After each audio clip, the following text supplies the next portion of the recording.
everyone. Yes, I'll have to fix your faces, but here we are, friends. Welcome, everyone, to our 6th episode of The Rising Hunger, this wonderful stream based on Kobold Press's Empire of Ghouls module.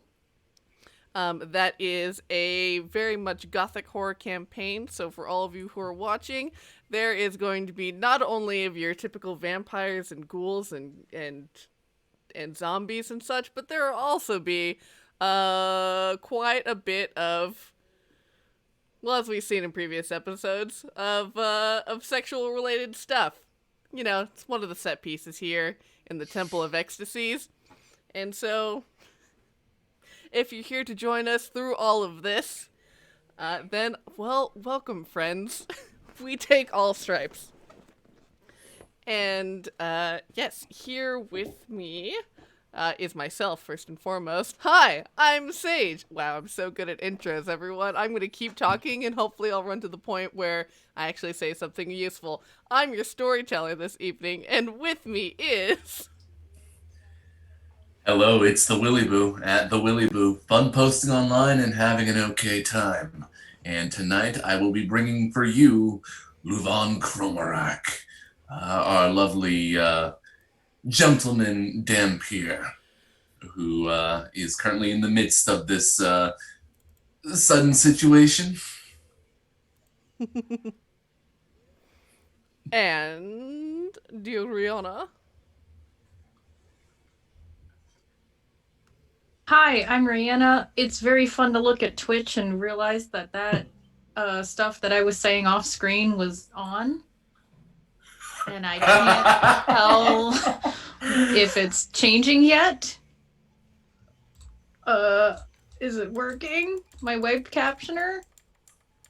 Okay. Well, anyway, I'm Riana. And I'm playing Six Killer, the Kenku Paladin. I am enjoying playing her very much, and thank you everyone for joining us again.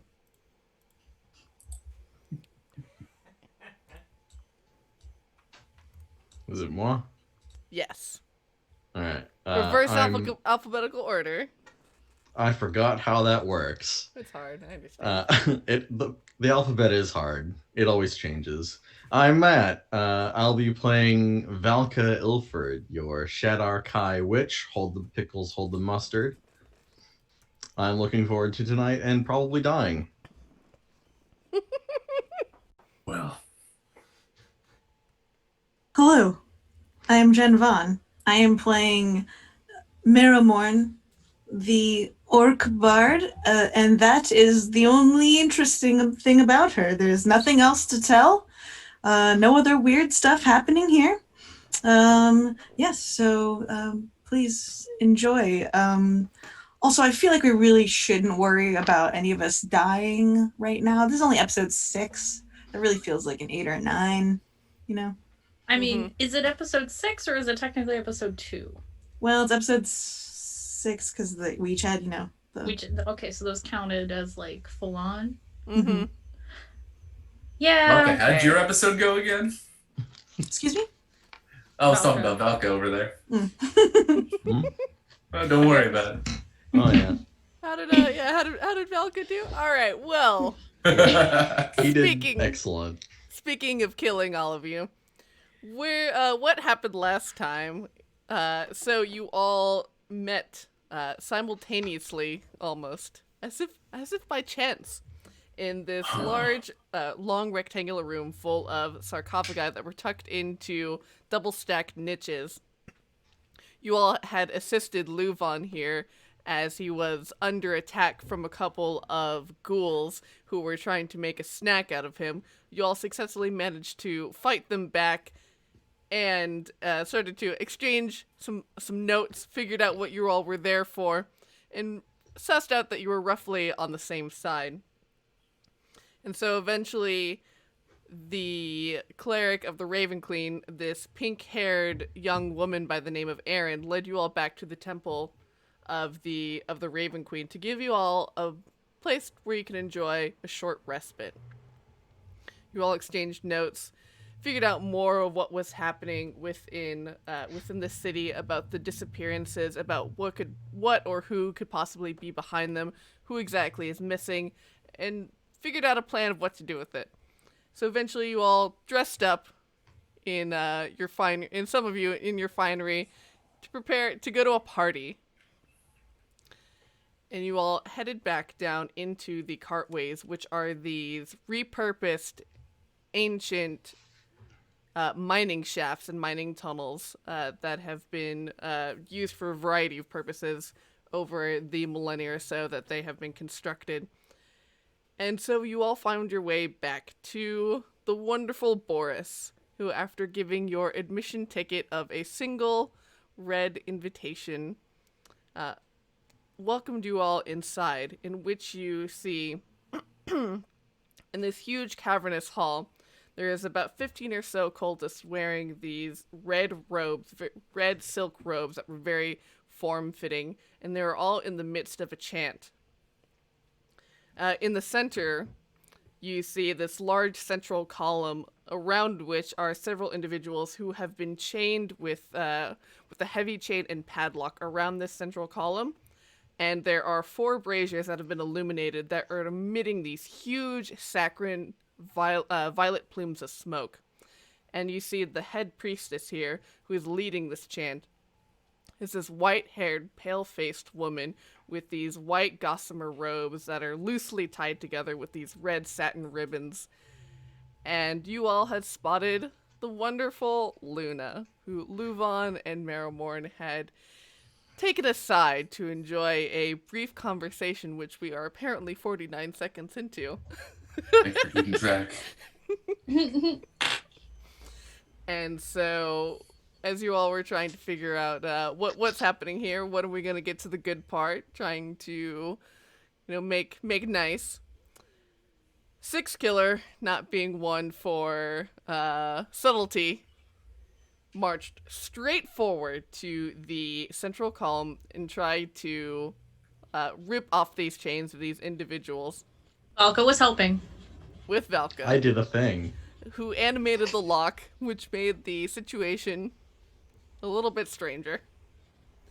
Failing to break open this lock and free these people, the head priestess here, noticing that you're trying to free these individuals or somehow intervene with this ritual, raised her left arm, and you had seen that all of the other cultists had mimicked this motion in exactly the same way that she had. And then she pointed with a single finger to Six Killer, and you had seen all of the cultists do the exact same. She said, "Get them." As they all begin striding purposefully towards you, Six Killer, you can all imagine what we're gonna do. We're gonna roll some initiative. Okay. No time for Six Killer to BS it. Get them a refreshing drink, right? For sure. I'm off to a great start. What'd Valka get? Valka got a 3. Woo! Oh my god, let me find it. Okay. Marrowmorn got a 16. 16 for Marrowmorn. And LuVon? 14. And Six Killer? There's my 7. Alright, well, Marrowmorn, you see this scene unfold as they begin purposefully walking with malintent towards Six Killer, and what would you like to do? They're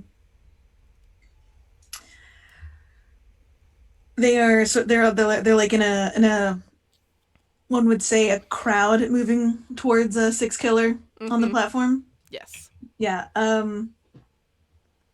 Marrowmorn whips out her dulcimer, stringed instrument, which one can tell that the strings are made from certain parts of certain organs, stretched thin and brittle, and she goes, again, this is usually for some sort of ceremony to lay souls to rest, but I'll pluck despair and just hits one chord on it and casts. You see, like a bunch of like skulls tumble out, and thunder wave comes out from her instrument, and every creature in that 15-foot cone of a gnashing skull, astral skulls must make a Constitution saving throw. Ooh, Me too? alright. I feel like you were just out of range Oh, As- okay. with where Yeah. we were. Yeah, we Yes. were on the side. Yeah, so this dais is about 30 feet wide, so it's actually pretty large. And at each of these corners are these braziers. And yeah, towards the edge of it was the lead priestess and the twin brother of Luna, who's standing there. Who they will definitely be caught in this rolling scoldom. So con save. Ooh, that's not great. What's the DC? 12. They fail. That's Jen laughing, not Marrowmorn. Marrowmorn is very intent. Guess diplomacy is out of the question. Oh, just kind of rolls her eyes at LuVon. Puts down his counting hand. Yeah. And they're all gonna take 8 points of damage. Nice. And what kind of damage is it? Yeah, I'm sorry, thunder damage on that failed save, and they're pushed 10 feet away, Nice. so Alright. closer to the dais. Great job, Marrowmorn. Alright, and so I will say, for these braziers, if you end your turn within 10 feet of them, and since we're doing Theater of the Mind, just let me know that you're purposefully not ending your turn near them, or you're moving away from them. But if you do end your turn near them, some effect might happen. Like a sexy effect, or Potentially. okay, sorry, just based on the party that we you're- crashed. If you're into Yeah, it. no. That's true. Anything sexy to the right person. So really, sexy true. should be a catch-all. True. We've learned that lesson already. And with that, it's LuVon's turn. Tell me a little bit more about those braziers. Or are they sexy to you? So they're about 5 feet wide, and they are emitting these huge clouds of violet smoke that smells, has almost this very kind of sickly sweet scent to it, along with like rose and different like very very floral fragrances. But no fire. No fire. All right. Let's see. I am not that strong. That's unfortunate. So, you know what? I am going to look over at Marrowmorn. Excuse me. And then immediately try to get by Six Killer and Valka to kind of give them back up. And Right. put my hands up, readying an action here. If someone gets close enough, they're getting punched. I dig it. I dig it. And with that, you see this head priestess here. You see that her hands glow with this red light and it begins to grow as it encompasses her. As you see, she is being shielded by this red misty globe. And Erin here, our pink-haired cleric, she is.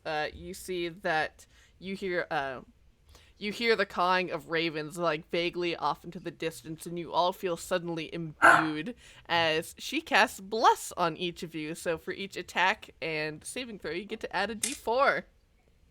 Nice. And these cultists are now climbing up over the dais as they begin to swarm all of you. LuVon, since you readied your action, you can go ahead. You can make a punch at one of them, the first one who comes closest. That wouldn't happen to be my target, would it? My current, what's her name, Penelope? No, she's dancing around the other side of the pillar. Good. I feel no problem punching this individual. Especially not with let's say a 22. Well, that'll do. Excellent. And that'll be...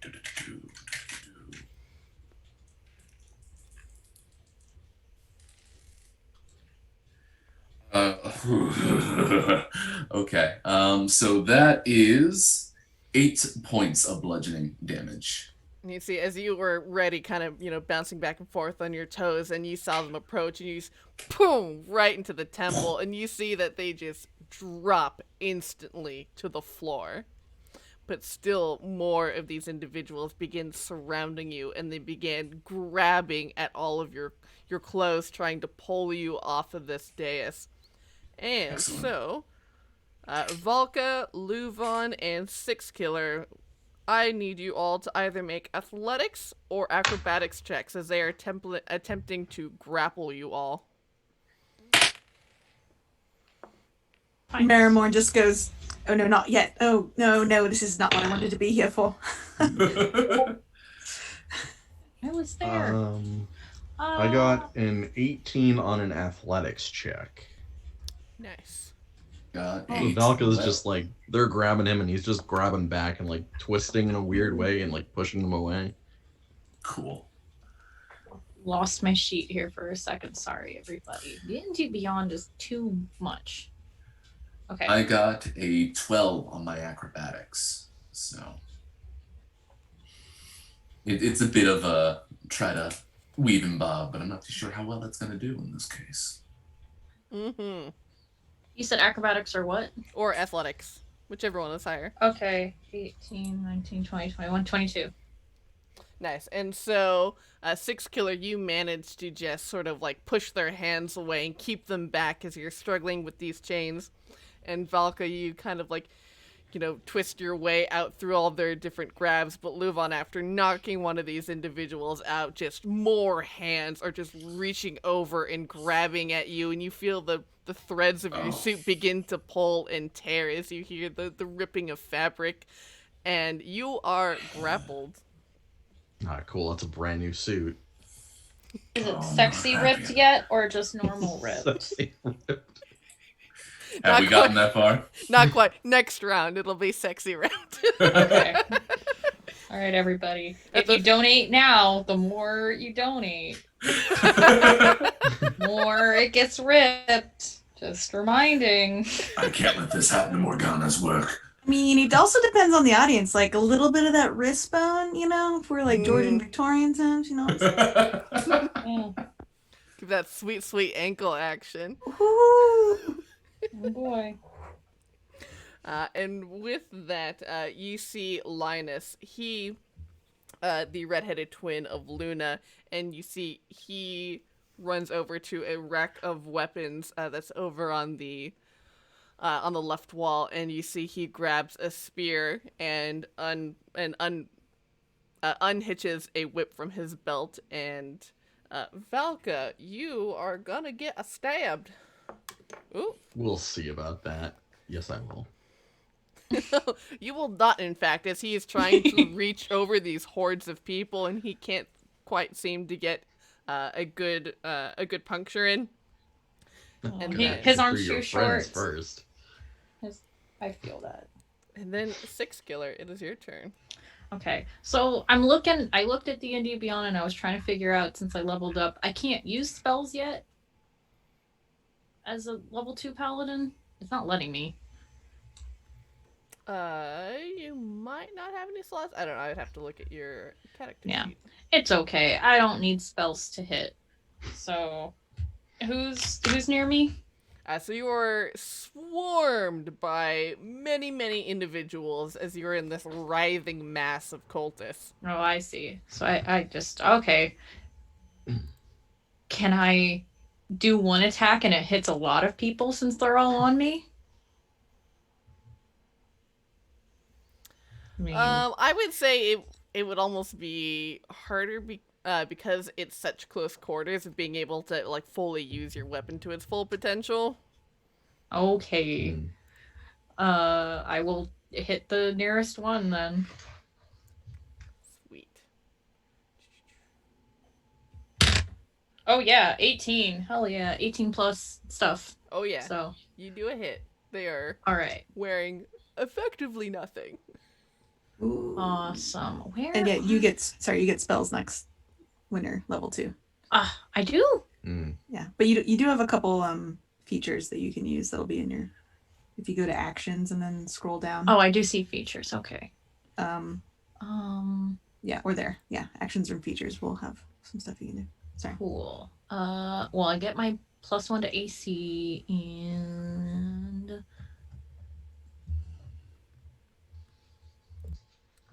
that doesn't help. Okay. Anyway, I'll just fight right now. Where is my equipment? No. Yes. Darn it! How many things do I roll? It was so much easy last time. Why did it so weird?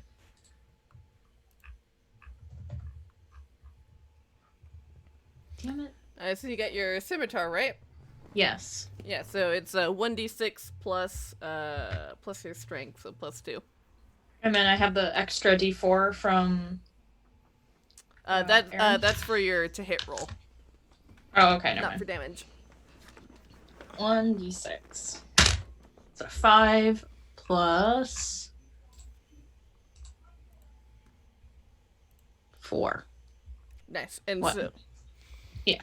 And so as you kind of bring your scimitar forward and you just make this very close quarter slash, and you're able to catch another one, and they immediately drop to the ground. Oh, they're weak. And then Valka. So there's a bunch of folks still on LuVon, right? Mm-hmm. So up on the 3 of you, it's about 10 people who are trying to crowd around you. Two of whom have dropped to the ground. Yeah, Valka will see LuVon getting swarmed and just like adjust the hat, like push it down tight, and then just go in and start grabbing.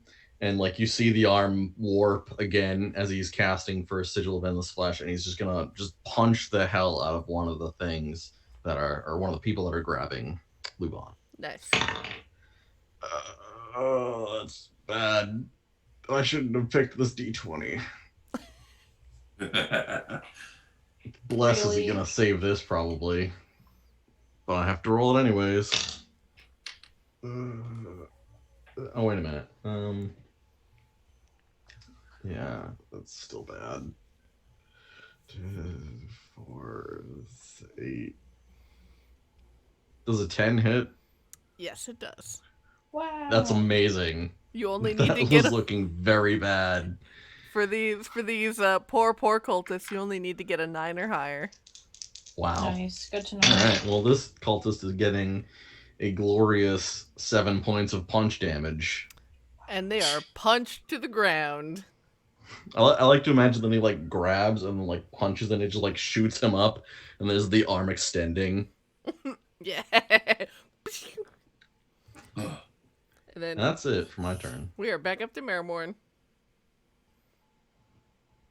So Marrowmorn's just standing there with her stringed instrument, looking around, and no one is coming to attack her. Not There's yet. sort of not yet, but there's sort of, and there's also just like a line of bodies in front of her. Mm-hmm. Yeah, she's going to take the cue and do a little bit more like humming while stepping on these bodies with her fantasy Doc Martens. Excellent. With the bottoms painted lavender. And while just humming. Yeah, and her friends are all in front of her too, so yeah. Can she walk up to one of the cultists that is not on LuVon, or Mhm. sorry, how many are left, I guess is my question. About now 9. No. Okay, yeah. A Yeah. lot of cultists. It's a big party. They really No one's social distancing. This is the exact opposite of what we're supposed to be doing. And their masks only cover their eyes. It's Oh, And they're they're also the like worst. diaphanous and see-through and all that stuff, like, because yeah, Like, This I know- is a horror campaign. yeah, we Yeah, can see God. everything. It's They're like not at like Walmart again. yeah, they're definitely wearing like the two-piece bathing suit of a mask, like oh my god, a tankini. yeah, and she's going to strum the string she calls regret, and cast bardic inspiration over onto Six Killer. Nice.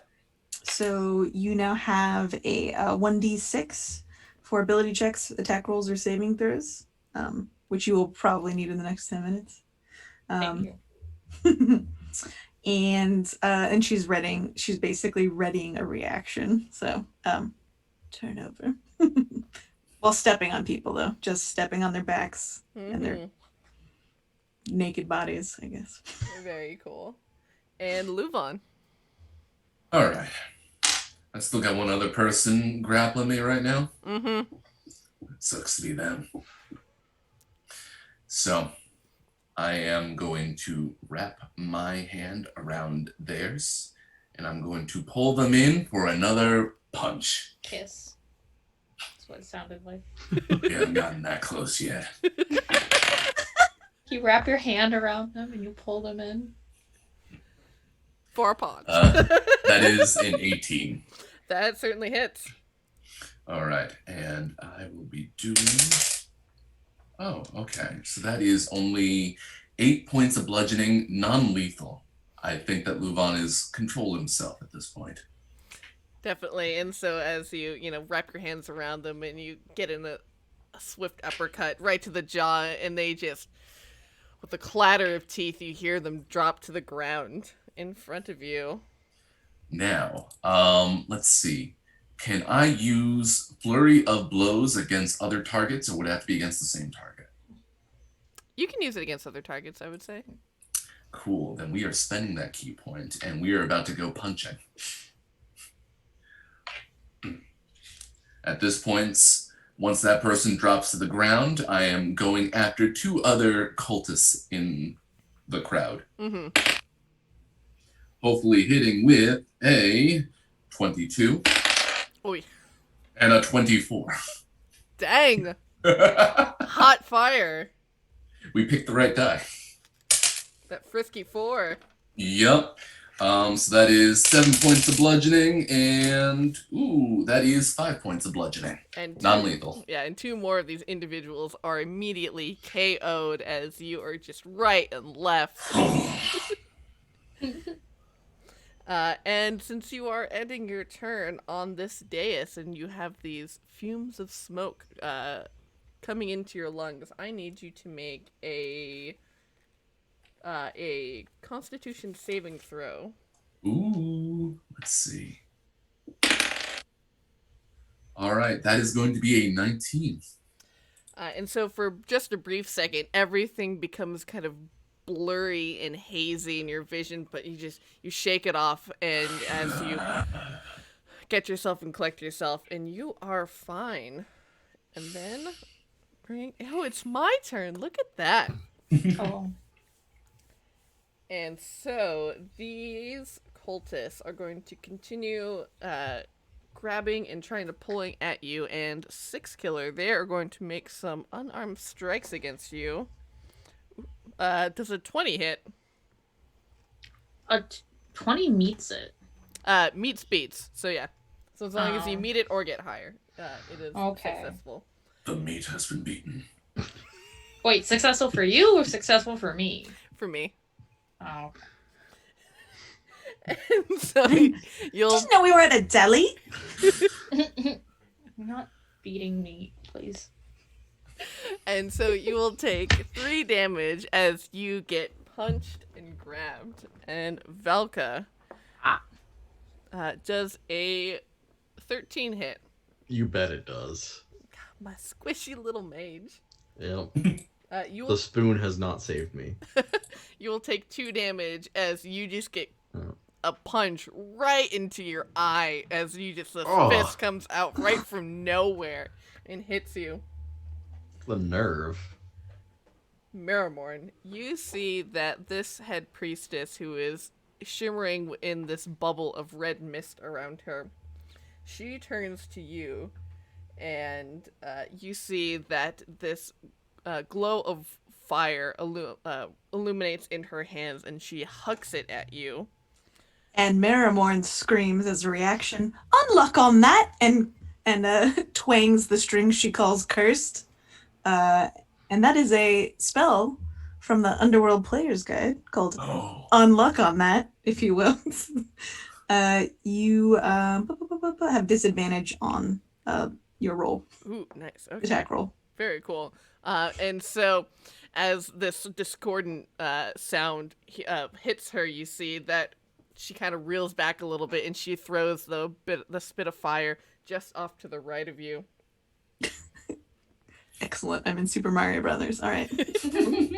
And LuVon, more of these people are going to come in, and does an 18 hit you? An 18 hits. And so you take 3 damage as you feel claws, just long fingernails, just rake against your freshly exposed chest from your sexy rip of your shirt. And then Erin, you see that she very similarly throws a spit of flame into this pile of cultists, and it kind of just uselessly flings off to the left. And then Six Killer, it is your turn. Okay, I'm gonna keep attacking.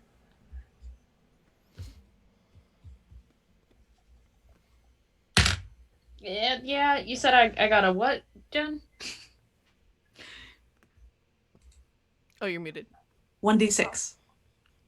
Okay, to Add. just add okay to the So you- initial roll. Yeah, and then you also, since you're blessed too, you also have an extra D4 that you can add to the roll. Yeah, I need. Can I use one or the other? You'll always get your bless, and then for the rest of this encounter, you can spend that D6 whenever you want. Okay, cool. I will try just the bless then right now, and that's a 3. So 7 plus 3 is 10.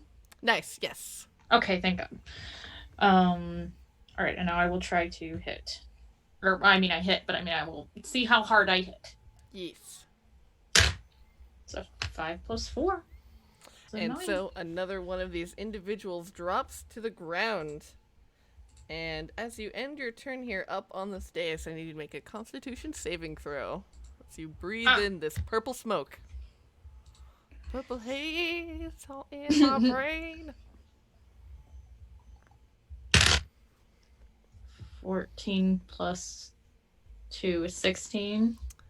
And again, similar to LuVon, your vision goes hazy for just a second, but you manage to shake it off. And then Thank goodness. Valka.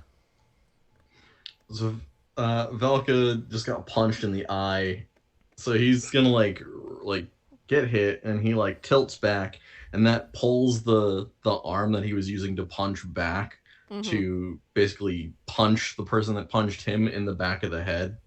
So I'm just going to continue the attack. What is with this?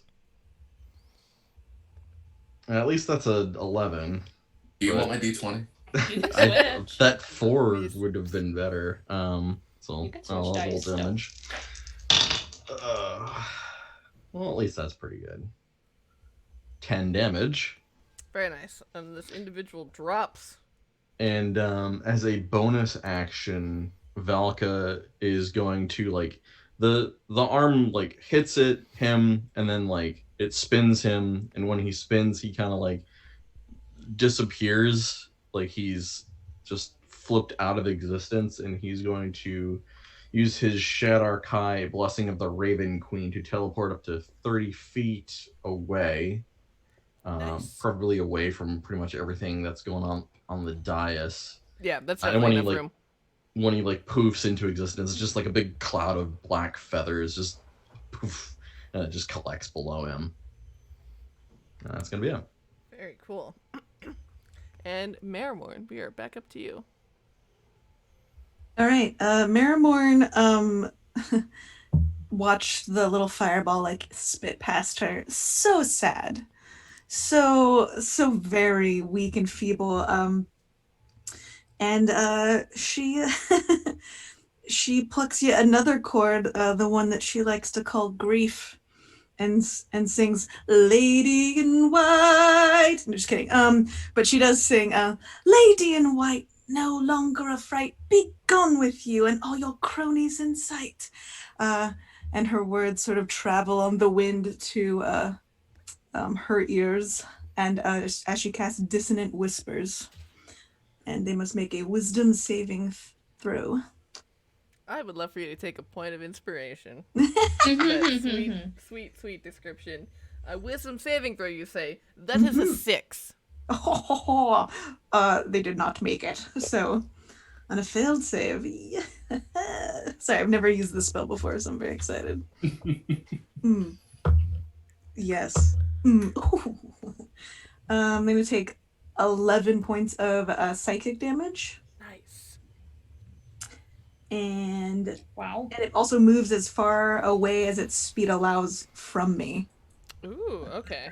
So, but they will not move into an obvious dangerous ground like a fire or something. So, or a pit,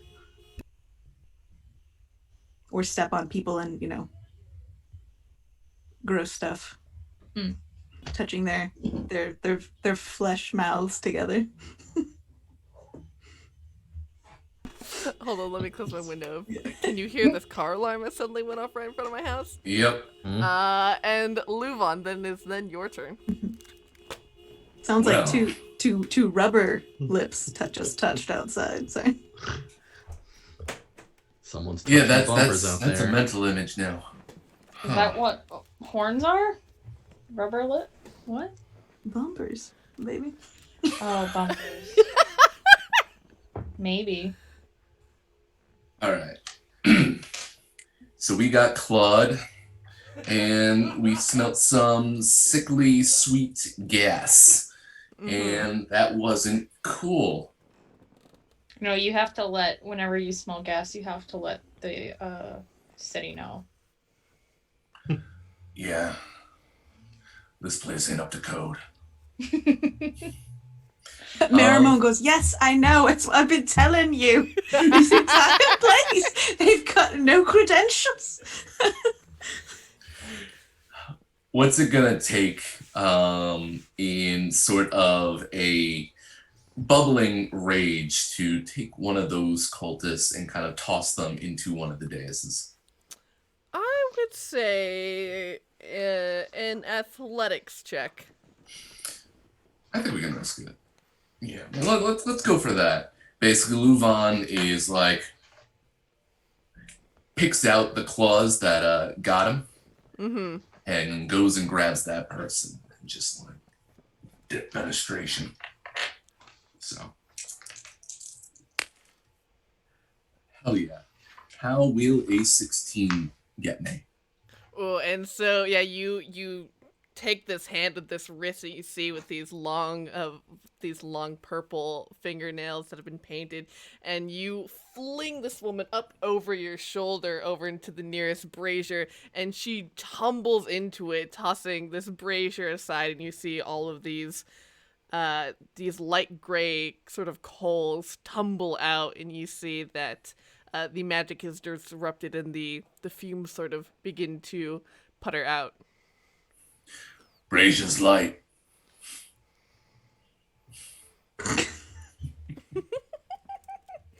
And You can feel Marrowmorn shaking her head no behind you. No. And will that be all for you in your turn? Let's see. I think everyone else is doing all right, so I mostly just keep myself ready. Okay, very cool. And then with that, you see this head priestess. She is super pissed, and so you see she unfurls her whip, and at Marrowmorn to you, she lashes out to you. Wow. Okay, I'm throwing my dice in dice jail because this is garbage. You see as Welcome to the club. as this brazier tips out and spills out all these coals, you see that they roll out towards her and it throws her off balance, and so her swing with her whip just gets completely thrown off guard. But And dear, she- no, that's not. You forgot your choreography. It's so sad. And Marrowmorn just sort of plucks two of the chords at the same time, so they sound off key. Do they go, wow, wow. Yeah. And so Yeah, she pulls out a sad trumpet. Wah, wah, wah. It puts in a, I don't know, it's not a whammy bar, but So musically, to get that sound, it's actually called a plunger mute. You destroy a plunger, and it's just the bottom part of a plunger, and you go wah wah wah. Oh yeah, it's like Okay. the silencer. And then you see, suddenly a crossbow bolt becomes flying towards you, LuVon. Oh, I was hoping it was our team. For a 21 to hit you. A 21 will hit. I don't have the cool move yet. Can't deflect missiles yet. I cannot deflect missiles yet. So, Wow. yeah, I'm just going to take that bolt. I guess it makes sense that monks would eventually Neo it. Mhm. Yup. Yep, catch arrows and throw them back. And so, just lurking in the shadows, you see Boris has taken a shot with his crossbow at you, and you take 5 piercing damage. Boris. And Valka and Six Killer, you are still getting attacked by all of these cultists who are hoarding all over you. Teleport. Sorry, yes, you did teleport. You're cool. Just I Six know. Killer then. Okay. And so with a 22, you see that they are just like reaching up with their hands into the exposed parts of your armor, and you just feel these punches and grabs as you take another 2 points of damage. And then it is your turn. Okay. Well, how many are around me? 7. No, sorry, 6. 6. Okay. I feel like I just gotta keep fighting. I don't have any AoEs, right? I No. don't think I do. No, I'll just keep fighting then.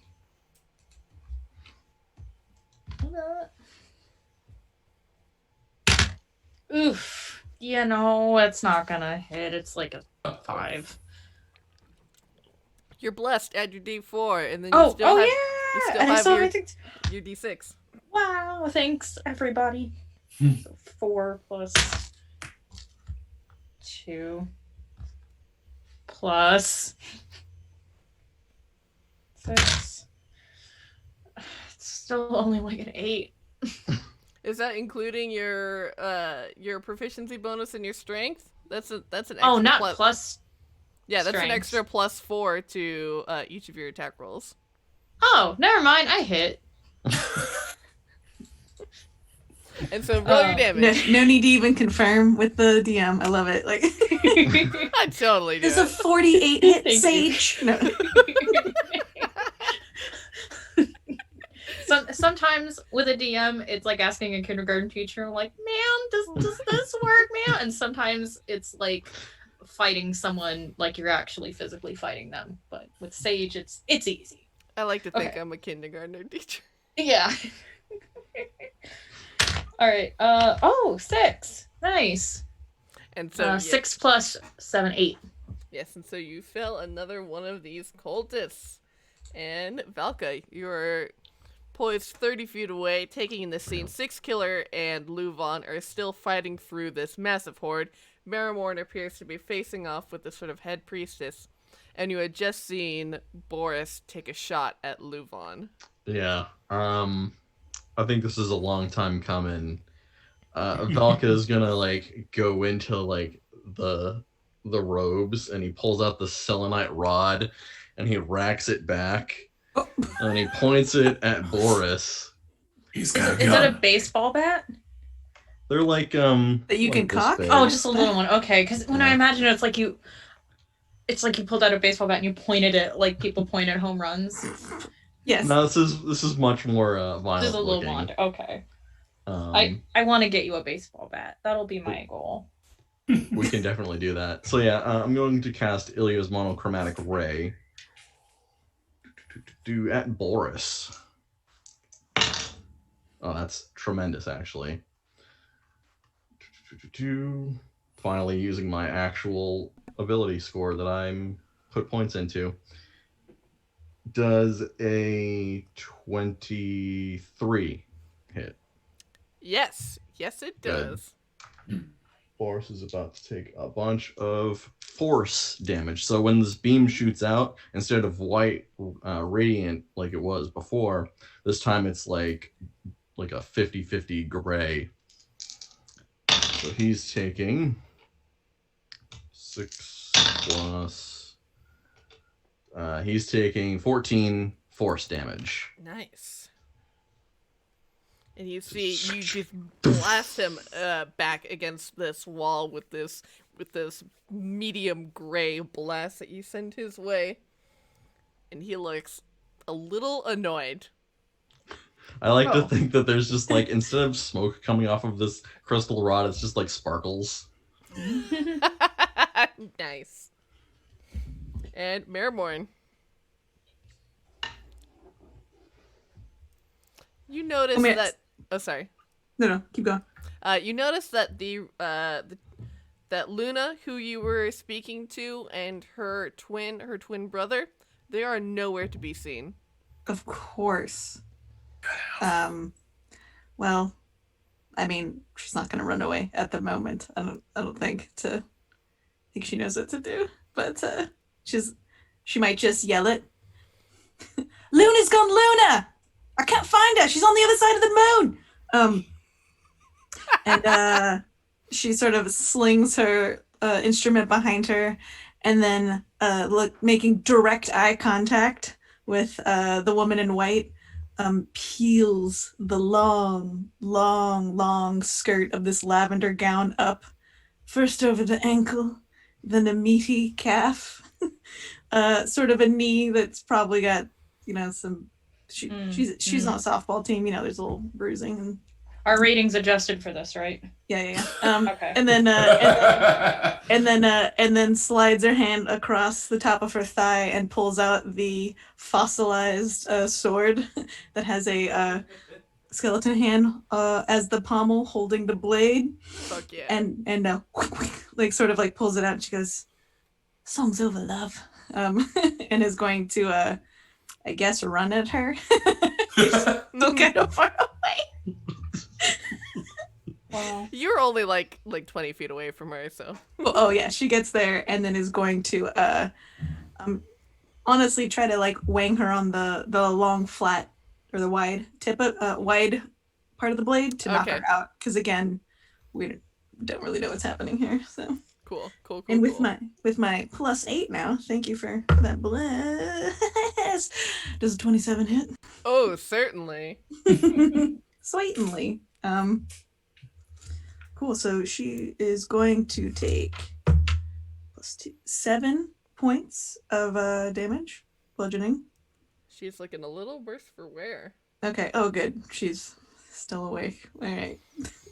Could Marrowmorn also tell if she was into women during that long description? Did her eyes dilate more, or were they just they're already fully dilated because she's leading a cult? And what was probably fully dilated. It's also Right. kind of dim in here, so pupils need to be bigger to take in more light. Yeah, sorry, that wasn't personally for Marrowmorn. It's a plan. It's a details I need for her. It's not for me. Who knows what that brazier's doing to pupils too? Oh, good point. Yeah, Truly. like a cat. Yeah. All of the cultists have very, very large pupils. That is for certain. Yeah, and then that's not all that's large. Hey. Hey. And then but Marrowmorn will also then just make a little glance over her shoulder, and with the other hand that's not holding the sword, give a little blow a little kiss, but with a little skull shape in the heart, and give bardic inspiration to LuVon. So you get 1d6 now. Oh, we're gonna need that. Yeah. Heck yes. And Or I guess, can you hear me? yes, definitely. Yeah, probably. Yeah, she just goes, "Mwah! To LuVon!" You know. And with that, it is his turn. LuVon is looking a little worse for wear. Rather not wear, probably feral, we'll say at this point. Especially getting clipped by that crossbow bolts. So here's what's gonna happen. Boris is on the other side of the room, correct? Mm-hmm. He's about 50 feet away from you. So we're gonna step of the wind. And we're going to basically bound across the heads of the remaining cultists and get myself all the way over to Boris. And I'm sure he's no stranger to LuVon running at him at this rate. But he is going to get absolutely socked right in the jaw. All right, and as you step over the heads of these cultists, they're gonna get some quick opportunity attacks as they grab and rip at you. Only one of them manages to make any substantial purchase, and you'll take another damage as you just get just little claw action in the calf. I'll say that will probably make like LuVon's jaw kind of open a little bit, showing little teeth. Mm-hmm. Yeah, we are kind of very close to Wolverine status at this point. Oh. 26. Got it. So. Oh, very good. Yeah, that is going to be 22. That will hit.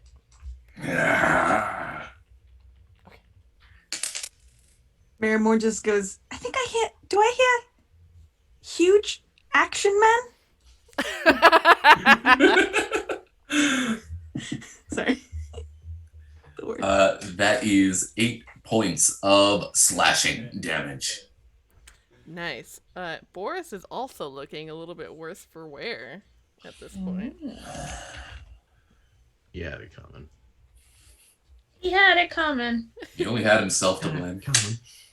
And with that, now that you are facing off here with Boris, you see that he just kind of tosses his crossbow to the side. And from his sides, he unsheaths 2 short swords in his hand, and he begins to come at you with these blades. Let's do it.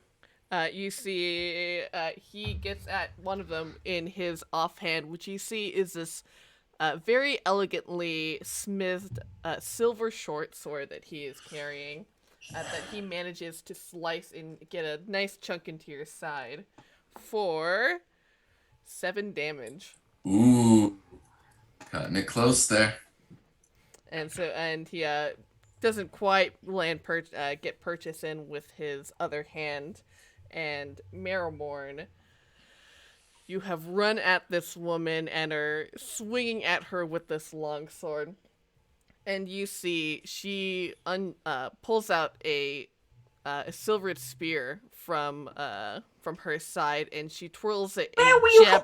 I could see every nook and cranny. Annie, over here. Like, where was that?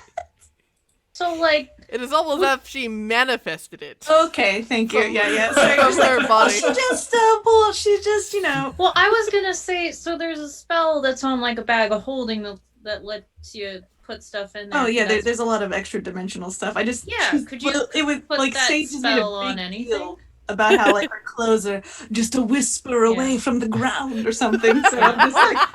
Well, that's what I'm just saying. Like, if there's, say, a pocket that someone has, any pocket, any size, can you put that on a person?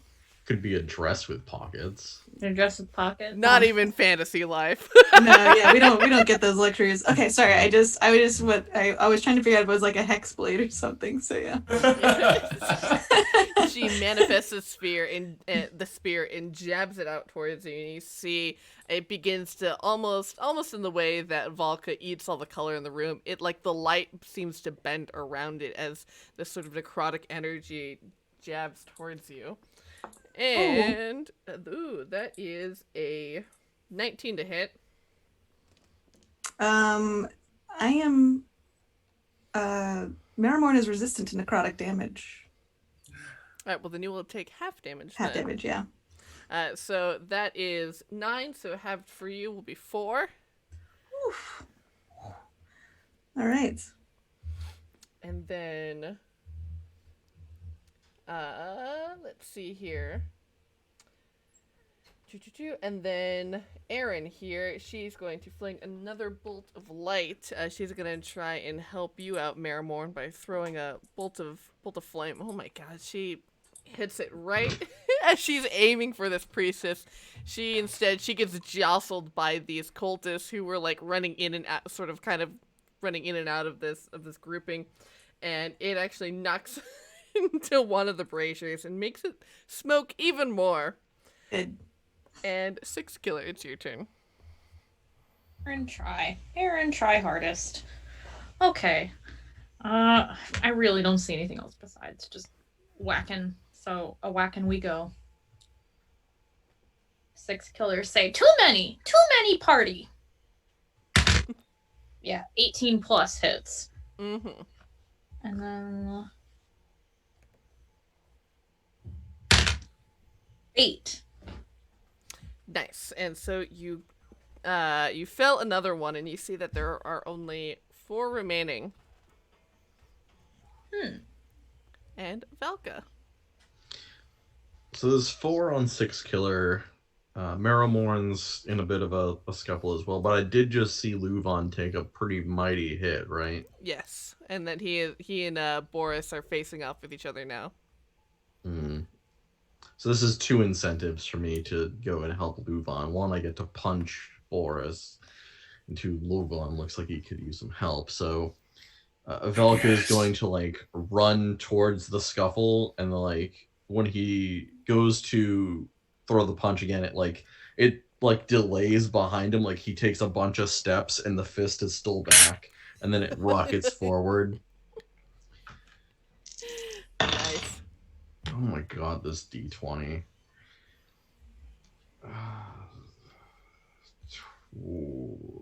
14 to hit. That does it. So that does it? Mm-hmm. Wow. My luck is not with me, but math is. That's going to be 7 points of damage. Just. Oh, that is a serious blow to Boris here, and he looks as if for just a second he's seeing stars, but is still standing. I would like to think that I punched him right in his dumb mask. It's cracked a little bit. Good. Anything else for you? No, I can't really do anything else. And Marrowmorn. All right, Marrowmorn's angry. Is anyone in the party? Can they see her at this moment? Six Killer can. Okay. Six Killer, this is only for you. When you're looking at Marrowmorn, you can see the edges of her are fuzzy, and you can partially see through her, just for like a second, because she pulls from the other side of her, on her other thigh, she pulls out one of her little orbs and chugs a potion of heroism. It regains some hit points. She gulps the steaming, bubbling liquid, and then lobs the bottle straight at the woman in white. Before, again, like taking that fossilized sword and then like just coming straight at the sternum with it. Nice. Wow. Very cool. Oof. Does it... Glass. I'm sorry. I was gonna say glass bottle. Does that do like pub level damage, like pub fight level? I didn't even ask. Yeah. Does that... Sorry. It's like 1 psychic damage. Somebody threw something at me? Does Never! Never. I did well. Okay, does a 15 hit? Yes, it does. Okay. Yeah, she's going, again, the flat part to try to knock her out. So she's just whanging it on the other side of hers, trying to hit her in the left side of the ear. 6 points of bludgeoning damage. Ooh, she is looking like another blow might get her. Might. All right. Yeah. And Marrowmorn just goes, go to sleep. Like, go the hell to sleep. And LuVon. Yeah. LuVon's gonna punch. He's going to punch very, very hard. Absolutely going to punch very, very hard with a 19. Fuck yeah, you are. 1 second. LuVon has the last shred of composure and does this non-lethally. All right. Oh. Getting once again another 8 points of bludgeoning in there. And as you take that last second to just compose yourself and you just pull that punch ever so slightly, you still see that it lands perfectly right where you need it to. And the mask that he is wearing just bursts into 5 or 6 large ivory shards, and he is thrown back against the wall with the force of your blow and appears to be unconscious. What's his face look like? Besides bruised. Is it the senator? No. His skin is this mottled gray. You see that he has these almost neon yellow eyes, and all of his teeth are sort of pointed, almost as if, almost like a tiger.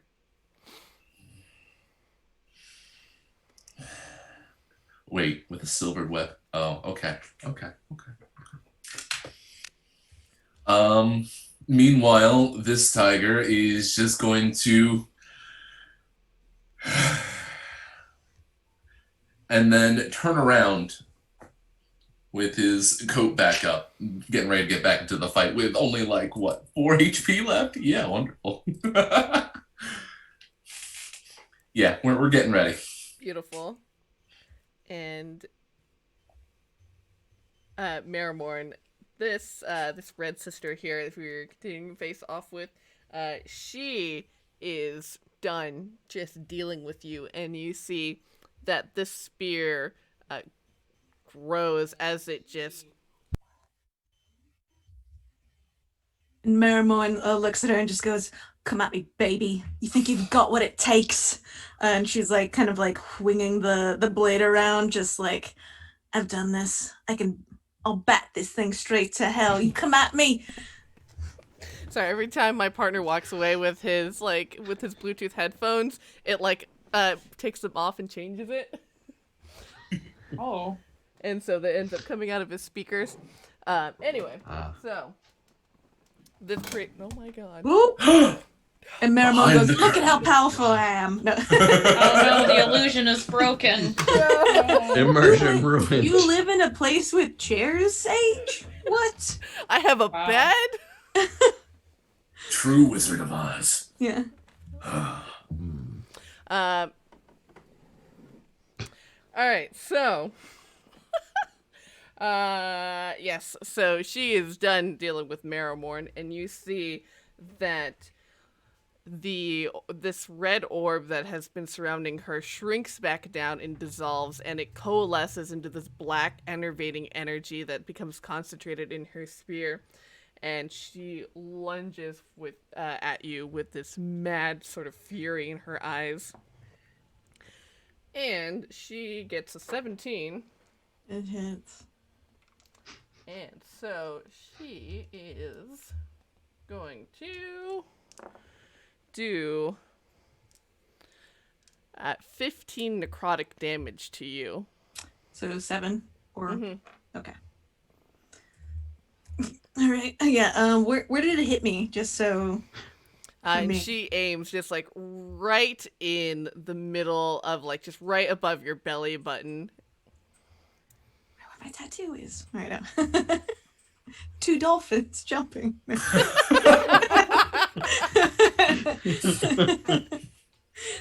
And you feel the life force within you just become sucked and drawn out of your body and go into her spear. And you see these, like, all of the veins in your body start to crackle and become black as this energy sort of seeps in through you. Yeah, Marrowmorn's, guys, hello, help, magic spear. Like, we didn't have a safe word, did we, when we all need help? Oh, we Help? didn't think that far ahead. Yeah, it was I just don't think help. so. It was just help. Okay. Well, hopefully Marrowmorn's the only one screaming help in this. And then with these cultists, Valka, you see that they are coming to run towards you and LuVon. And they're gonna try. They're mad that you took down one boss man. Whoo! And Valka, you see one of them just immediately comes and they unsheath this ivory knife and just stab it right into your right shoulder. And Oh, that's not... My arm's not even back yet. and you will take 6 piercing damage. Alright. It's not necrotic or anything, is it? Just regular piercing? Just regular piercing. Darn. Alright. Hey, Okay. Sage. Yes. Might I be able to persuade you for a sudden reaction? You might be able to persuade me.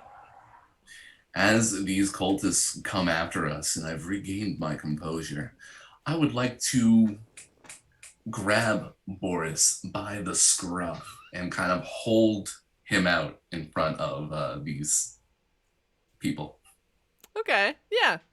So you can definitely do that as like a reaction. Yeah. Still alive. They seem to take pause at this. As they don't immediately go and attack you. And then 6 killer. Guess yeah. what's coming. Yeah, all of these cultists have just turned face and walked towards Valka and LuVon, and so you have a free moment where you are alone on this dais. And you see that Marrowmorn and is facing off with the head priestess, and LuVon is propping up this individual known as Boris. Okay, shit. And the smoke. Is there any way to turn off the smoke? You had seen when LuVon had thrown a cultist into one of them and knocked it over that it put out that brazier. Okay, and how many braziers are left? 3. Do I have enough time to whack all of them down? Yeah, I would say, yeah, you can run around and just kind of shove them over. They're pretty Okay. late. Yeah, so Yeah. that would definitely constitute your action for the turn. Okay, I'm hoping that's gonna work. And as she's running around, she involuntarily kind of goes like "Squawk!" every time she pushes one over. Very nice. And you see that these, just very slowly, these plumes of smoke begin to trickle down into just like a mere sort of like a simmer. And anything else on your turn? I'm gonna run over towards LuVon because he's the one most hurt, right? I might be most hurt, although it seems like Marrowmorn might be in the most danger. You're right. LuVon does already have backup. You're right. Valka Okay. No, she'll Here. go through it. It's Marrowmorn. Marrowmorn's turning transparent again and has black veins showing. Yeah, yeah. 6 killers Needs saw for that. help So. too, but no. Yeah, no, that's true. I'm sorry. Okay. No, yeah, she'll run towards Marrowmorn. And then Valka, it's your turn. So Valka gets his arm back, and he like it comes back after he gets stabbed, then he immediately extends it into a punch, and almost pulls out my headphone cable into the person that stabbed him. Mm-hmm. Dice, go. To 20 actually. Nice. Punch. That's going to be 7 damage. And you see that they immediately drop to the floor, the dagger flying out of their hands. So is it just one more cultist or something like that? 3. 3. All right. Instead of advancing, he's going to back up towards Marrowmorn and Six Killer and LuVon. Cool. And then Marrowmorn. Cool. So I'm on the business end of this spectral spear that's draining me. Or doing a really bad job of replacing my blood. Do I need to make a strength check to unskewer myself or She had ripped it out of Oh, she already you, ripped it out. Yeah. Oh, okay.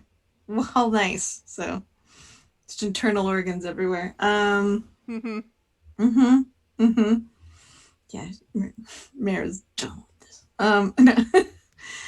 She goes, "You took out my tattoo that no one's supposed to know about." And the ability to do more damage though. Yeah.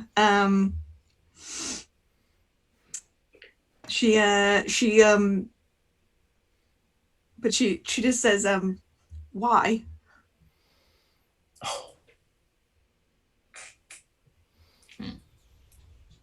And she says, she repeats a line to you that was one of the last lines of the chant that they were reciting as you all had entered.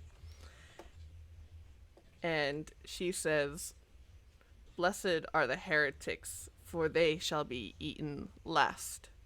Blessed are the followers, for they shall be eaten first." And then Marrowmorn's like, "All right, yeah, that's right. It's right. It's a cult. It's going to use all blood." Yeah, and then she just takes her fossilized sword and then tries to stab her in the woman in white, and where she could probably see a tattoo. Does she have a tattoo on her body? Not that you can tell. All right, so it's above the butt. Okay, right above the. All right. Yes. Or I guess does a 25 hit? It certainly does. Okay. 7 points of damage. Piercing this time. And how is it that, what does this look like as Marrowmorn finishes off this head priestess? Well, I assume if she has red blood, yeah, it just covers the rag she's got on her body now. Spreads out around the wound. And but I don't think Marrowmorn necessarily wanted to kill her, just to wound her enough so she would pass out. Okay. Yeah. Again, so we can maybe attempt to question, but probably not get anything useful. Like cultists always like to speak in, the prophecy. So but as she's it's probably leaning over, Marrowmorn pulls up her fantasy Doc Martens or Orc Martens, as I believe someone in chat said, and then just pushes her off the blade with the boot. Hell yes. And so as you take your fantasy Orc Martens and you shove her off the blade, and you see this sort of light kind of just almost like flickers in her eyes, and she falls back unconscious on the ground, indeed bleeding. Oh. And Valka and LuVon, immediately you notice the light in the cultist's eyes who are surrounding you, the 3 of them that are left, suddenly they step back as if they are as if in a stupor, in a daze, and they look around confused and wondering what's going on.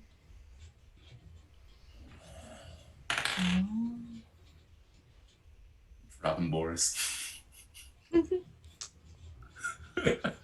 You hear a slight oh from Boris as you plop him on the ground. And we are out of initiative. Yay! No one died. Aren't you Yay. happy? Where's Penelope? Nowhere in sight. Now that we're out of initiative, Six Killer needs to talk to Marrowmorn. At some point. Sure, you're right there. But don't we need to free everyone on these Yeah, that's old true. school That's true. wooden X's or whatever they're on? You're right. The Six Shame. Killer fight so much for get small scaled one. Oop. Yeah, So yeah, let's run over. Stein. Yep, Stein small scaled one. Yes. You hear Stein yelling out, "Help! Six Killer!" Yeah. No, she will run over to him and go, Stein. Okay. Stein. Okay. Yeah. Well, kind of. Yeah. Scared, but fine.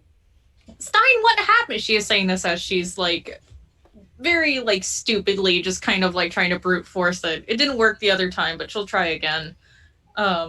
The locks just like, Stein, what happened? Send letter, then disappear. What happened? How are you here? And so yeah, with now that you are taking the time, and certainly with some help from your companions, you all can take the crowbar and brute force, and you can peel this padlock open and drop these chains. And you see him along with 7 other individuals who were chained around this pillar. And he says, I was eating dinner in my usual spot, Yes. and suddenly I heard creeping in bushes, and I looked over, and suddenly a rag was put over my face, and it smelled awful, like nasty, moldy mushrooms. And then I woke up here, well, a different part of here, but in a cell with these other people who were also taken in a similar way. And Marrowmorn, as you hear this description given by Stein, when he gives a description of the rag that smelled like molded mushrooms, that has this visceral memory that triggers in your mind of just before the moment before you had woken up in this refrigerated room. Mm-hmm. Yeah, she's just like, mm-hmm. She knows Stein's on the up and up. No one's gonna do that for fun. So. Oh. And so many weird people are here, and so many murmurs and whispers about what they were doing, what they had planned for us, what they were gonna do. Stein, go now? Stein can leave? Stein, wait with group. Not leave yet. Oh, okay. Stein, group not know what else there. Okay, I'll be brave. And he like puffs up his little kobold chest. Speaking of that though, are we getting the heck out of Dodge? We should have investigated a bit though. Yeah, what would you all like to do? To remind you, there are 4 pathways that lead off from here. There is 2 off to the left and 2 off to the right. And now that you can all take in the full sort of scope of this room now, just beyond the central pillar on the dais, you all hear the trickling of water as you see this relief of a griffin that has been carved into the wall, and spilling from its mouth you see is a stream of blood that is pouring into the shallow basin on the ground. Oh. Yeah, there's a couple of things that Valka is going to be doing like immediately now that the danger is gone. The first thing that he's going to be doing is going over and picking up some of the pieces of Boris's mask and pocketing those. He's also going to take whatever he can have at hand to tie up Boris, just like hands behind the back, maybe even hog time if he's got enough. And I believe at some point you mentioned that someone lost some teeth in the fight. I think so. Yeah, the There are definitely teeth around. Agfa the Raven Familiar is going to swoop down and pick up a couple of teeth in the beak and bring them to Valka. And Valka will kneel down and be like, yeah, we're gonna need that later. And take those two. And then he's gonna go back over to Boris. And he's gonna like kneel down next to Boris and like kind of go through all of his stuff, see if Boris has any clues or anything in his pockets, stuff like that. As you pick through Boris's pockets and everything, you see that he has a large key ring, which contains a great many keys on it. You see that on him he has a letter from an individual by the name of Moretto Lichmark, which gives him a set of orders about assisting the Red Sisters in the city of Helbron and making sure that enough individuals are brought into the flock for both consumption and for faith. Oh. He has a pouch of 50 gold pieces on him, and he has a signet ring that is a B and a K, and it has a little latch that can open up, and inside is this dark gray powder, kind of dark gray black powder. Did you say it said B and K on? Oh, for Boris. Something, not Burger King. Okay, sorry. Boris Kiev. Boris King. It's like they've got hamburger powder finally. Wow, I got a lot off of that. Yeah, Valka's going to be going through that and like making very meticulous notes in his notepad, which again looks like he's not writing anything. And from all the other cultists, they don't have any pockets. We've seen, correct? Because there's it's just whispers of clothing. Indeed, and they are all just kind of walking around, almost just like they've been almost like they're sleepwalking. It seems completely unsure of themselves, and yeah. Can we see, like, do they seem because one of them had like gray mottled skin? Do they all seem to have that sort of skin? No. Or they're all very, very much alive. Okay. A mix of species. Some humans, some elves, some half-elves, a dwarf. Are they like taking off their masks? Like, how did this get on me? Or are they all just like, look at, I'm rocking this mask? Like, yeah, they're all like taking it off and looking at them and looking at each other, and they're sitting around on the ground, just kind of looking around vacantly and looking at their clothes. Okay, so they don't. Okay, yeah. So Marrowmorn's gonna go over and kind of like pull out teacher voice, I guess, and be like, hello, yes, and like it's like I read this pamphlet before. So you've found yourself in a cult. So yes, we are down below underneath. I think it was the Lady of Tears. Lady Tears Tears. of Fear. Lady Tears. Fears.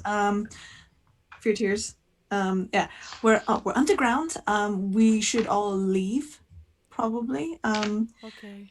Do you all you're part of a ceremony, a ritual? We have freed you.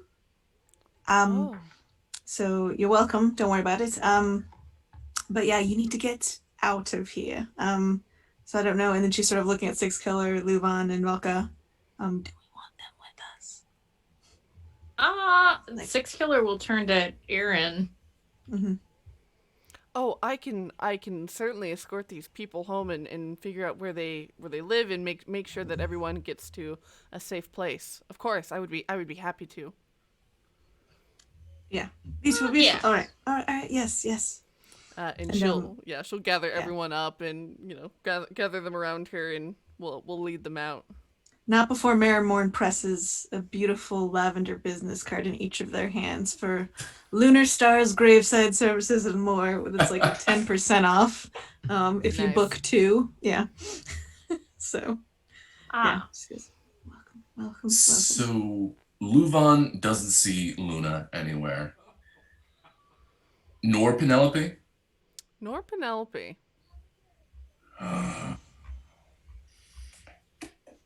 So I think that LuVon's probably a little quiet, a lot of sweaty, a lot of bloody. Um,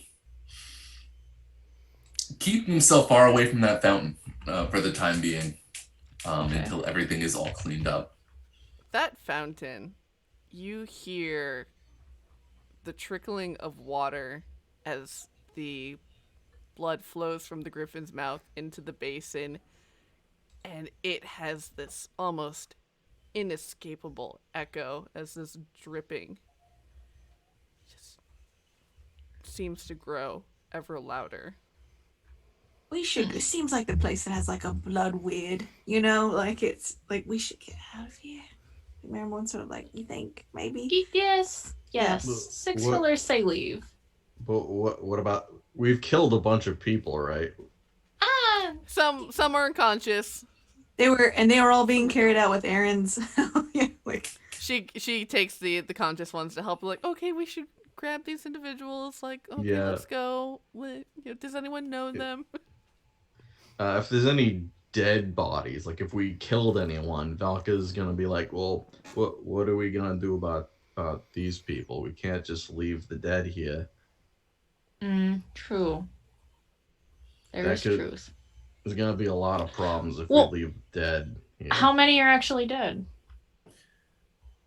We kept 5 alive. So I believe it was about 3 before you all started being like, okay, we're doing non-lethal damage as they were dropping like flies. Yeah. I mean, wouldn't Okay. you- Hmm. Well, Six Killer can definitely carry at least 2. Yeah, I would say it's probably no problem for her. Marrowmorn could probably carry one of the others as a Hmm orc. So Yeah. Valka can carry Boris. He's surprisingly heavy. Sure. He's very dense. Right. All the better Valka's for Valka to surprisingly do it. strong. Mhm. Marrowmorn does have like a little, like, I think it was like a matching, I can't remember what it was, clutch or something, and she's pulling out this tiny bone kalimba though, just sort of leaning in and playing a small song for everyone very fast, just like, you never know where we're gonna go, we're going to get in another fight, and then like everyone gets 1d6 as she sings her tiny song of rest. She's just- Oh. so you can each I think you can roll it. When you take a short rest, you can gain an additional 1d6 if you Okay, spend yeah. if you spend hit die. Yeah. Sure, I guess, just in case. Thanks. Are we taking a short rest in here? Oh, that was not what I was trying to propose. I Yeah, was just probably kind of not. like, Oh. just wanted to throw it in there before I got knocked. Okay, well, then maybe Put we'll that just in the oven. Yeah, go. Okay. It's Drip, like potato. It'll be ready later. drip, drip. No, we're going. As people are clearing out, LuVon bites his lower lip with the sharpest part of his tooth. I'm gonna take a little damage from that too. Can I roll to see if I notice? You certainly can. Let me do a quick stealth check for you, I guess. Okay. Yeah, no, this is the worst roll of the night, so please Okay. be my guest. Let's see. Make that perception. Ooh, it's pretty high. It's over 20. LuVon's, All right. LuVon's having a moment. But He's bleeding slightly. It's very faded, like grayish blood coming down his lip. Okay. Well, Six Killer hefting these 2 bodies over her shoulders is going to like come near LuVon, and in as quiet as she can be, which is surprisingly quiet, she's going to say, LuVon, fancy one, hungry, yes? Yeah, I could use a little dinner. All right, she's gonna look at everyone around, and she's gonna fix LuVon with like the meanest bird stare she can, and she's gonna say, LuVon fancy one, earned trust. do not break. And she's gonna turn away and like noticeably not look at the fountain. Hearing that, not responding, LuVon will pull himself away from the fountain. All right, cool. What's the plan, fam? Get Away from out of that blood. Dodge. Get Get out. out. Yeah. So we have We are leaving. two pathways off from the left off to the right, or there's the way that you came in here. What would you all like to explore more down here, or would you like to leave? We're leaving. Yeah. Yeah. I feel like that's the thing that we're Being- doing. We've got dead people who will probably become undead somehow down here. I Because, gotta get these dead people to some birds, like, now. Yeah. Marrowmorn. Marrowmorn died. Marrowmorn lagged out. Oh, yeah, We I'm want a more. local. Oh, There we go. Now you're back. Oh, Perfect. sorry. Oh yeah, Marrowmorn says I'm a local, so we could go to my place. Can we deal with the bodies there? At my funeral home? Yes, absolutely. Perfect. Six Killer interested to see Marrowmorn version of burial. It's not really what I want, it's what they want. So I do many different versions depending on what they well, honestly what they pay for. So Six Killer understand that. Yeah, Not about Six Killer, about birds. What birds want. What Mhm. birds eat. Exactly. Yeah, be interested to see what you do too. But yeah, I've got a bunch of stuff, so we might just do the generic agnostic sort of you died in battle type of thing. So yeah, that might be the way to go. Okay, let's head on to Marrowmorn's place. Yeah, and so yeah, you can all find your way out of here, and arrive onto the very cool city streets of Helbron, where there is a fierce fog tumbling down the streets, and you all can make your way to Marrowmorn's lunar. Oh, I had it in my head. The Lunar Star Graveyard, the graveside services and more. Yeah. Yes. And what does your funeral home look like, Marrowmorn? Oh, it's again, it's cool shades of gray. A purple rustic tile on top. Little portico area so people can load and unload without rain getting on them. And there's in the very first little antechamber, it's sort of this lush navy carpet and paint as well, with little tiny pinpricks of light, so it sort of looks like a nighttime sky with like some beautiful sort of lush what are they called settees and places to sit, and plenty of lavender tissues around for people who and she takes them through there with the she unlocks the door first, I guess, and just kind of goes, oh right, last time I was here it didn't go. Do they notice anything when they first walk in other than that room? I don't know. Do we notice anything? I think LuVon is wondering about the and more part of the title. Like Sage, is there does that first room look normal to her? What she was describing, or I was describing? It does. It definitely does. Everything looks exactly as you had last left it. Valka's just like completely wide-eyed, just like, wow, this is the most beautiful house for dead people I've ever seen. We got nothing like this in the Shadowfell.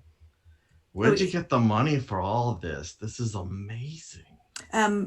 From the families, yes, they all, they kind of throw in, it's like part of the administration fees. So and she'll probably lead them to the basement where they have a, well, I guess they're not gonna cremate this group, but she does have a section outside for sort of the noble fighters or anonymous fighters. But it is, it's like a long column where the bodies go into, and then they just kind of like put some on top. So that part is subsidized by the Hellbron government for occasional, like help clean the streets after those fights. So she's got her dulcimer out with the body. She's like, but and she's like, because this is like a collaboration with Six Killer. She's like, what would you like to prepare the bodies in like a certain way, or Six Killer get bodies naked. Oh, okay, yeah. I mean, not really hard work, right? No. Six Killer make bodies naked, then put outside. It's simple. Yeah. Oh, just put outside. Wait, sorry. Is this your process? Like, do you just put them outside? Yes, birds come. Birds know. I thought so. All right. Oh, so the birds come and then it's a circle of life type thing?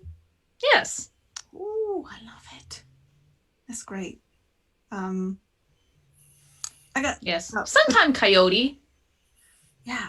I appreciate that. But because they walked through the door of my establishment that I pay many taxes for, I feel like I have to put them around. After sorry.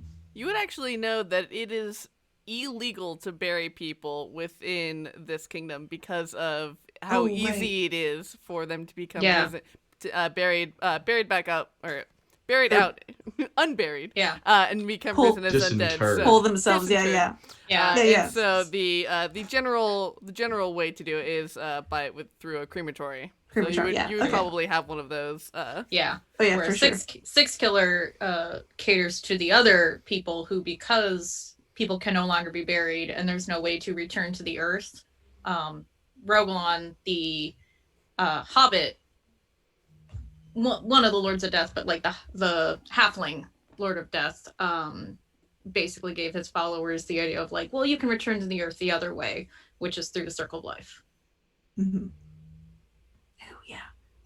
Again, I don't know if I can do that here, but we can. Many birds outside. No, yeah, there's many birds. Six Killer call. Again, I'm really worried about. Are you trying to persuade? I mean, sure. Why not? Six Killer knows one way. No, it's more like, again, like she doesn't want to lose the business because like she didn't cremate. Well, that's another thing is like Six Killers is 100% religious. Like it is like anything Six Killer has is like living off tith type of thing. Like her armor is not like hers, it's the church's. So like getting paid for doing this that's pretty cool of you, but not her way. It's it's actually I was kind of before all this I had too many bodies actually. I should probably go like I couldn't process them fast enough. So I was kind of get big vulture. I need a rock. Yeah. I need a big effing bed. Yeah. FB. Okay. Oh yeah. Sorry. Were you trying to persuade me? I guess. Sure. Let's try. Is this do we just each roll and then? Yeah. Let's do that. Yeah. I guess. Do you feel like you would be easily persuaded, Marrowmorn, or do you think you're pretty like staunch in your practices? She does the way she actually. I mean, aside from the crematorium stuff, the way that she's supposed to, the actual service is more important to her, so that way that their souls are at rest. And that's the reason why she makes sure the families like pay, is so that she can do the proper research if she doesn't know the type of service they need. But for this one, again, it's going to be like the anonymous fighter type thing. So it's less about what actually happens to the body currently, so which might be one of her many flaws. So I'm pretty sure we could come to an agreement, but the contesting is fun. So I got a 16. Yeah, you beat my 8. Oh, okay. Well, okay. All right, 6 killer. We'll do it your way. Ah. So yeah, just let's maybe pick a place where no one can see though.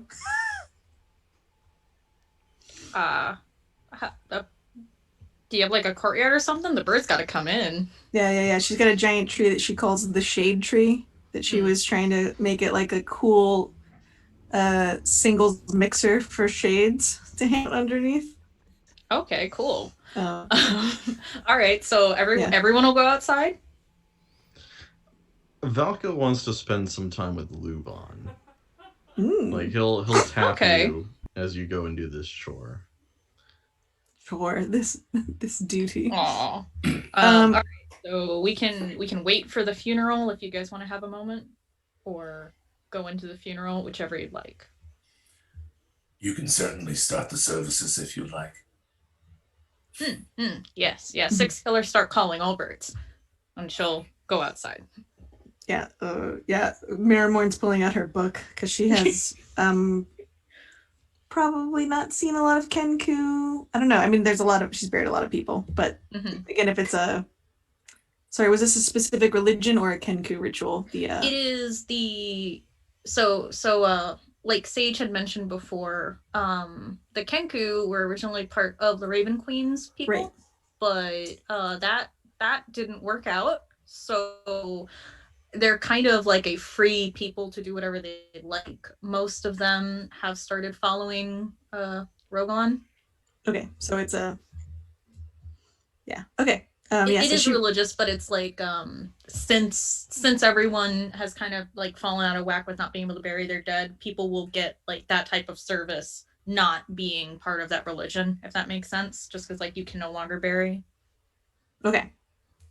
All right, so she's probably attended one but never been a part of it. So okay, part of it, yeah. Yeah, but she's still gonna take notes and like write down everything you do. Okay, all right. So they lay out the 3 or 4 naked bodies. And, all right, do your thing. She will nod, kind of like puff herself up, and then just let out the loudest, most obnoxious and just keep that going for like a minute. Oh, yeah, okay, yeah. And then Marrowmorn writes down like 48 times. Okay, yeah. And with this specific call, you can see like a Hitchcock film, just like shapes appear out of the sky, and these birds of all varying types. Well, not songbirds and the like. It's predators and scavengers that are coming in. So you got some eagles and some hawks and like even little Cooper hawks, and you have the vultures and little magpies even, and some ravens. And they're all gonna come in and like settle on the tree. Oh, okay. And she Marrowmorn looks, she's like, oh, do they need help or like are they waiting for us to leave? No, they wait for service. Oh, they're here to observe. Oh, okay. All right. Well, did you want to do the honors? Yeah. Oh, okay, so she will start a very lovely service in Orin. And you're not going to know what it says, but what she's basically saying is thank you everyone who's attended here to help move these people on. You are the great servicers of life, and without you, no one else can continue. One day, when you pass, we too shall mourn your loss, and like so on and so forth. Of if there were more people around, it would be addressed to like their families and such too. But it's to the birds. Yeah. So then, once she's finished, she's gonna like bow her head and like cluck a bit and like go back, and then the birds are going to come down, and it's pretty gruesome. Yeah, Marrowmorn is still writing in her journal. She tried to like write the enunciate or the what Orin sounded like to her. Like, okay, all right, and then now she's like drawing the scene. Yeah. Sex Killer will step back and she'll say, in large funeral done in Oran and other language, but Of course, yes. Oran fine. Birds understand. Yeah. I noticed they go for the eyes first too. Must be Just fleshy, soft. yes. Yeah. Yes. Perfect. So, All right. When done, bones free. Oof. Bones free to walk about? Or bones free to burn? No. Burn, or more animal come. True. Yes. And then, and she sort of, she left that at the house they were staying at. Never mind. Marrowmorn goes, excellent. Yeah, we can take care of the bones. How long do you think this many birds plus this many bodies? I mean, how many birds did come out? Definitely feeling this tree, and it won't be more than an hour before they are picked clean. Yeah. Efficient. It's good. Right. So I guess we'll just be watching them while then. Yeah. And Riana, take a point of inspiration. I will write that down. For Valka and LuVon, Valka wanted to pull LuVon aside. Yeah. Valka taps LuVon and kind of gestures for him to go to where he's stashed the body, or the still living body of Boris.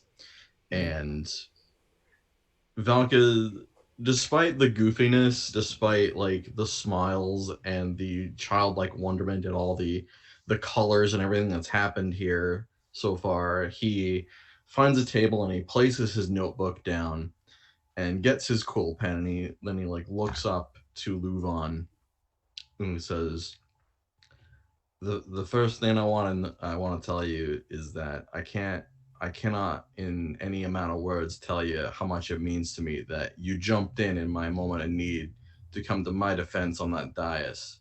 I'll remember that for as long as I can remember things. Maybe even in the next life, I don't know. The reason I want to talk to you is that my goal here is something that I'm chasing, something that is not in such a dire position as who I understand you're looking for. It's my understanding that you're looking for someone who still lives. Is that right? I thought I saw her in the room. Exactly my concern. See, every moment that we waste away from looking for your person is a moment that we grow further and further away from them. So I just wanted to share with you what I found on Boris and make sure that you're doing all right. And maybe if we exchange any more information, we can make a plan to maybe try and find this person. I'm very concerned because if this person's hanging out with those types of folks, they're hanging out with Luna, and Luna is no good. So I've gathered. Luna was nice to me, but there's nothing good that's gonna come out of there. What'd you find? So here on Boris, I found this letter from Mareto Lichma. Something about assisting the Red Sisters and making sure folks are brought for consumption. And I'm worried that that's going to be consumption of your person that you're looking for, or maybe consumption for the person that you're looking for. I'm not sure what's going on exactly, but neither of them are any good. I also found here this signet ring. Looks like Boris's signet ring, so maybe we can use that in some fashion coming up. It's got this little latch here and some dark powder. I don't know what this is at all. I don't know if this is some sort of drug. I don't know if you might know anything about this. Maybe it's linked to your missing person. And he takes the ring and he pops it open and shows it to you. I'm gonna sniff the powder. Let's see. Do you, as a Dampier, do you have resistance to poisons or anything like that? Only necrotic. Only necrotic. Okay.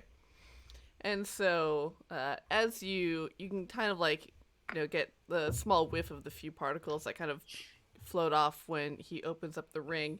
And it definitely does have this very mossy, moldy, rotten smell to it. And definitely what calls to mind is what Stein's description of how they all ended up down there as captives. This is the stuff that they used on the little kobold. Yeah. That checks out. We'll keep this for ourselves, and maybe we can turn their weapons against themselves. What can you tell me about this person you're looking for? And maybe I know something that you don't know. Teenager, having trouble fitting in, having trouble with changes. Kind of got swept up by Luna. Yeah. It's a very persuasive one, that Luna. Isolated her and a bunch of other people. As I understand it, Luna owns a little shop. Perhaps we can pay a visit, get a little bit more information about where she could be going next. Do you know a name of this shop? Soba. The name's not coming to me right now because I don't have it in my notes. That's all right. If we can figure it out, I'll put it in my notes. And he's scribbling, and again, it looks like absolutely nothing's going on this page. Yeah, definitely LuVon is looking at your page and seeing nothing coming out, but is not commenting on it. Just like, okay. Flips the page. So we do have one secret weapon here. We do have our Boris here, our friend here, that we can ask a lot of questions. And if we need to, we can be wicked persuasive. You know what I mean? I think we could all use the catharsis. Indeed. Do you want to wake him up and see what we can wrestle out of his weird brain, or maybe after the services? Good point. Between you and me, I didn't want to watch anyone eat, so to speak. I understand. I'd much prefer that the body is decomposed naturally. It's a lot more pleasant, less of an issue on the smell, less. Oh no, that's a pretty natural decomposition process right there. Yeah, that's a thing for sure. Do you want to stay in here? I'll keep you company so you don't have to watch that. What's going on out there? It's getting pretty loud out there. There's been a bird shouting for like a whole minute. I appreciate the company. All right. Let's see if we can get anything out of him. Agfa, do you have anything to add here? And Raven Familiar walks in like a weirdo and waddles over to Boris and perches on Boris's chest and just looks up and goes, "Ready when you are."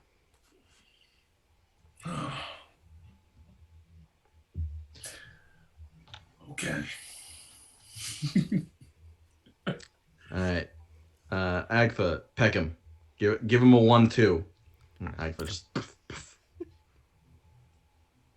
And as after Agfa pecks for the first time, and you hear Boris go, "Oh, God, all right." Oh, that's Irish. You got it.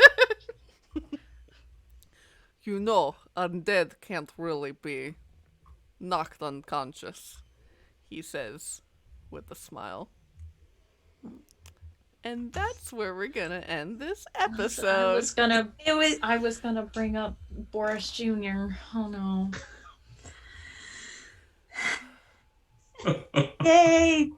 Yay! No one died yet. Way to go, Someone everybody. died yet. We got close. Yeah. Yes, actually. no one died yet.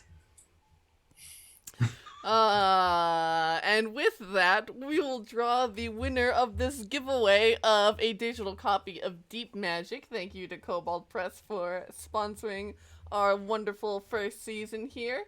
And let's go ahead and draw half-lit moon if you are here. Yay. Congratulations, Moon.